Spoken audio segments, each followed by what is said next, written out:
Sir మీరే చూడండి sir, ఒక్క వ్యక్తి కన్నా ఎక్కువ ఉండే అవకాశమైనా ఉందా సార్ ఇక్కడ? కనీసం ఆనవాళ్ళు కూడా లేవు సార్.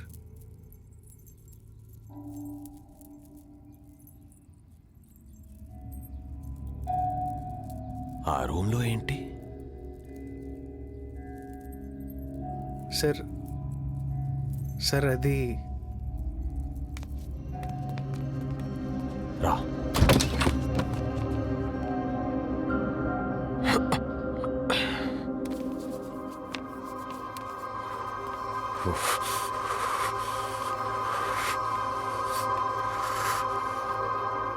ఎవరు?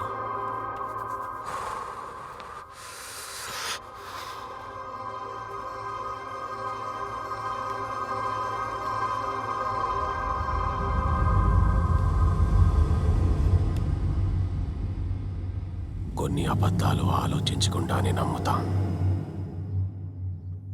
కొన్ని నిజాలు నమ్మాలంటే ఆలోచించాలి.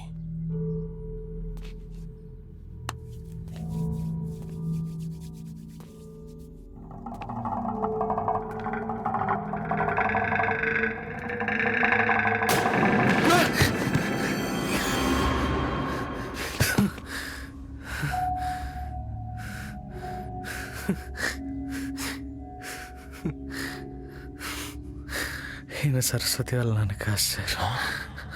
ఎవరు మరి? ఈయన నీకెలా తెలుసు? గతంలో శృతి అని ఒక అమ్మాయిని ప్రేమించాను. తన తండ్రి ఈయనే కాబట్టి నాకు తెలుసు. అసలు మీ ఇద్దరి మధ్య ఏం జరిగిందో చెప్పు. అప్పుడే నేను శృతిని కాపాడగలుగుతాను.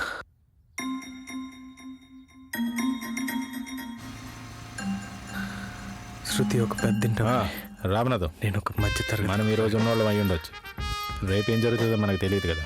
అందుకే మన ప్రాఫిట్స్లో 25% ఆర్ఫనైజెస్కి ఇచ్చేసేయండి. అది డాడ్. రామనాథం, నేను మళ్ళీ చేస్తాను. తను వచ్చాడు. చెప్పమ్మా. Nani daddy. Nani? Natural star Nani? No, no? Director Nani. ఓ నమస్తే అంకుల్. నమస్తే. Come on sit down.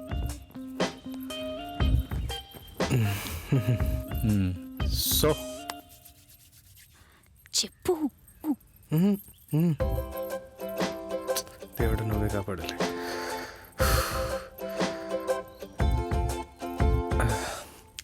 సార్ నేను శృతిని పెళ్లి చేసుకోవాలనుకుంటున్నాను. సార్ నేను మీ అమ్మాయిని ప్రేమించాను, ప్రేమిస్తున్నాను, ఎప్పటికీ ప్రేమిస్తూనే ఉంటాను. అలాగే మీ అమ్మాయి కూడా నన్ను ప్రేమించింది, ప్రేమిస్తోంది, ఎప్పటికీ ప్రేమిస్తూనే ఉంటుంది. Exactly sir. అయితే ప్రేమించుకోండి, పెళ్ళెందుకు? వాట్? మీకేనా సస్పెన్స్ అవ్వడం తెలుసు, మాకు తెలీదా? డాడ్.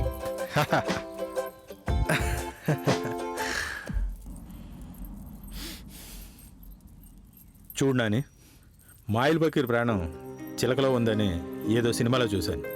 అదేంటో నాకు తెలియదు, కానీ నా ప్రాణం మాత్రం నా కూతుర్లోనే ఉంది. చిన్నప్పటి నుంచి తనకు తెలిసి తెలియని వయసులోనే తనేం అడిగితే అది ఇచ్చాను. ఇప్పుడు తనకు అన్నీ తెలుసు. ఇప్పుడు ఇవ్వకుండా ఉంటానా? తనకి ఏ లోటు రాకుండా చూసుకో అని నేను అన్నా, కానీ హ్యాపీగా చూసుకో. తన మొహంలో ఎప్పుడు చిరునవ్వు పోనీయకుండా మాత్రం చూసుకో, అంతే. Okay sir. Thank you daddy. ప్రేమే నమ్మకం అనుకొని ప్రేమించాను. తనతో 100 ఏళ్ళ జీవితాన్ని కలగనేసాను. మీరేం కంగారు పడకండి, తన్ని బంగారంలా చూసుకుంటాను.